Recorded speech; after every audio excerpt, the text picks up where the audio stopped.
আসসালামু আলাইকুম friends, welcome to my channel. আজকে আমি আপনাদের জন্য নিয়ে এসেছি খুব সহজ একটা রেসিপি। রাইস কুকারে অল্প সময়ের মধ্যে এবং ঘরে থাকা উপকরণ দিয়ে আপনারা কিভাবে পারফেক্ট পোলাও তৈরি করে নিতে পারেন। আজকে আমি রাইস কুকারে পোলাও রান্না করে দেখাবো। এত সুন্দর ও অল্প সময়ের মধ্যে এত সুন্দর একটা ঝরঝরা পোলাও রেসিপি আপনারা যে কেউ তৈরি করে নিতে পারেন।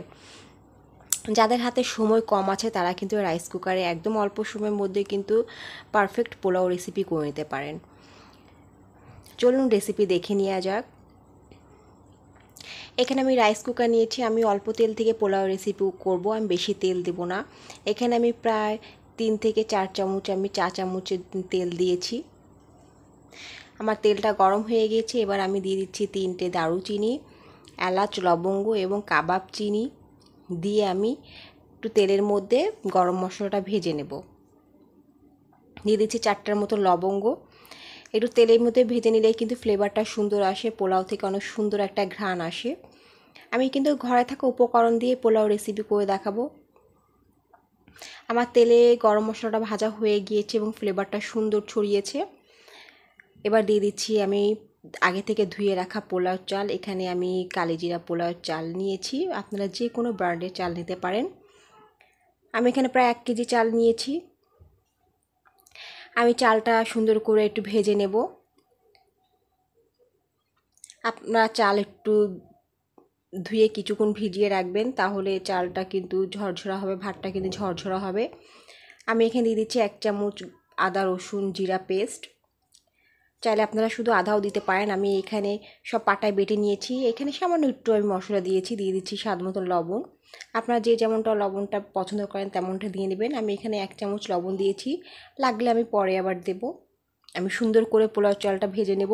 পোলাওটা যদি চালটা যদি ভেজে নেওয়া যায় সুন্দর একটা ফ্লেভার আসে এবং রাইসটাও কিন্তু ঝরঝরা হবে, খেতে অসাধারণ টেস্ট হয়। একটু সময় নিয়ে পোলাও চালটা ভেজে নেবেন। আমার চালটা ভাজা হয়ে গিয়েছে, দেখতে পাচ্ছেন ফ্রেন্ডস। আমি সুন্দর করে চালটা ভেজে নিয়েছি। এবার আমি 3 থেকে 4টা কাঁচামরিচ দিয়ে দিচ্ছি। কাঁচামরিচ দিয়ে দিচ্ছি, ফ্লেভারটা সুন্দর আসে। কাঁচামরিচের কিন্তু নিজস্ব একটা ফ্লেভার আছে, সেই কারণে আমি 3 থেকে 4টা কাঁচামরিচ দিয়ে দিচ্ছি। আমি এখানে 1 কেজি চাল নিয়েছি। অনবরত নাড়াচাড়া দিয়ে আমি চালটা সুন্দর করে ভেজে নিয়েছি। যারা নতুন রাঁধুনি আছেন তারাও কিন্তু এই রেসিপিটি ফলো করে আপনারা ট্রাই করবেন বাসায়, দেখবেন অল্প সময়ের মধ্যে পারফেক্ট পোলাও রান্না হয়ে যাবে, করতে পারবেন। এখানে আমি দিয়ে দিচ্ছি গরম পানি। আমি গরম পানি ইউজ করেছি, ঠান্ডা পানি ইউজ করবেন না, তাহলে কিন্তু রাইসটা নরম হয়ে যাবে। এখানে চালটা যেহেতু আমি 1 কেজি নিয়েছি, সেখানে পানিটা কিন্তু আমি মেপেই দিয়েছি। আমি প্রায় এখানে 1 লিটারের পানি দিয়েছি আমি, যেহেতু আমি চালটা আগে থেকে ভিজিয়ে রেখেছিলাম। 1 কেজি চাল এবং 1 লিটারই পানি দিয়েছি, আর বেশি পানি লাগবে না। চালটা যদি ভিজিয়ে না রাখা হতো তাহলে কিন্তু পানির পরিমাণটা একটু বেশি লাগতো, সে কারণে আমি চালটা কিন্তু আগে থেকে ভিজিয়ে রেখেছিলাম। সেখানে আমি পানি মেপে দিয়েছি প্রায় 1 কেজির মতন। দিয়ে দিচ্ছি আমি 1 কাপ গরুর দুধ, তাহলে পোলাওটা কিন্তু সুন্দর একটা ফ্লেভার আসে, দেখতেও ভালো লাগে। সাদা ঝরঝরা পোলাও খেতে কিন্তু অসাধারণ টেস্ট হয়। আমি একটু নাড়াচাড়া দিয়ে নিব। আমি কিন্তু অল্প সময়ের মধ্যে রাইস কুকারে কিন্তু পোলাওটা রান্না করেছি, কোনো রকম ঝামেলা ছাড়া। আপনার এই পোলাওটা এত দ্রুত একদম অল্প সময়ের মধ্যে বুঝতেও পারবেন না যে আপনারা পোলাও রান্না হয়ে গিয়েছে। রাইস কুকারে কিন্তু খুব দ্রুত পোলাও রান্না হয়ে যায়।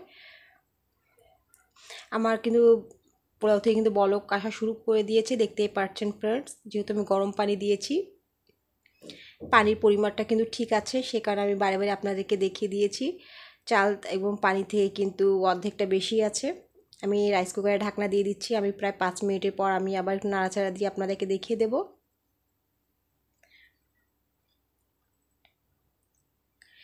5 মিনিট পর আমি ঢাকনা খুলে আমি আপনাদেরকে একটু নাড়াচাড়া করে দেখিয়ে দিচ্ছি। আমি দিয়ে দিচ্ছি কেওড়া জল। আমি এখানে প্রায় 1 চামচের মতন কেওড়া জল দিয়ে দিয়েছি, চাইলে আপনারা স্কিপ করতে পারেন। কেওড়া জল দিলে কিন্তু পোলাও থেকে সুন্দর একটা ফ্লেভার আসে।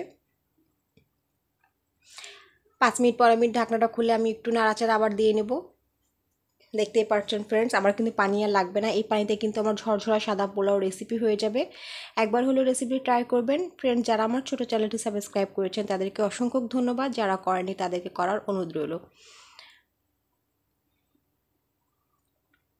আমি নাড়াচাড়া দিয়ে আমি আবার ঢাকনা দিয়ে প্রায় 5 মিনিটের মতো রান্না করে নেব।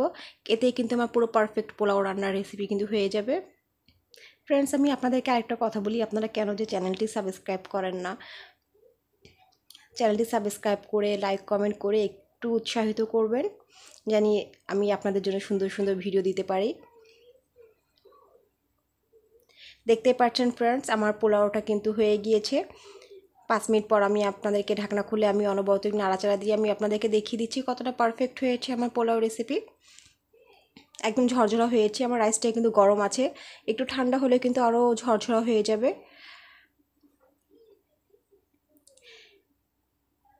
আমি উপর থেকে একটু পেঁয়াজ বেরেস্তা এবং কিশমিশ দিয়ে আমি আপনাদেরকে সার্ভ করে দেখাবো কতটা লোভনীয় হয়েছে। আপনারা কিন্তু একবার হলেও রেসিপিটি ট্রাই করবেন। রেসিপিটি কেমন লেগেছে অবশ্যই আমাকে কমেন্ট করে জানাবেন। আমি একটু পেঁয়াজ বেরেস্তা দিয়ে আমি একটু পরিবেশন করছি, দেখতে যাতে আর একটু লোভনীয় লাগে। দিয়ে দিচ্ছি উপর থেকে কিশমিশ। বাচ্চারা কিন্তু এ ধরনের পোলাওটা কিন্তু খেতে বেশি ভালো লাগে, সেই কারণে উপর থেকে একটু কিশমিশ দিয়ে দিয়েছি। বাচ্চারা কিন্তু এই ধরনের পোলাও দেখলে কিন্তু ওরা খেতে চায়। এই পোলাও রেসিপি কিন্তু যদি আপনি করেন সবাই আপনার প্রশংসা করবে। কতটা লোভনীয় হয়েছে দেখতে পাচ্ছেন ফ্রেন্ডস।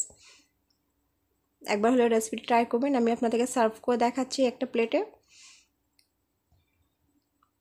একদম ঝরঝরা হয়ে গিয়েছে আমার পোলাওটা, কিন্তু ঠান্ডা হয়ে গিয়েছে। ঠান্ডা হওয়ার পর কিন্তু একদম পারফেক্টলি ঝরঝরা হয়ে গিয়েছে, গায়ের সাথে গায়ে কিন্তু লেগে নেই।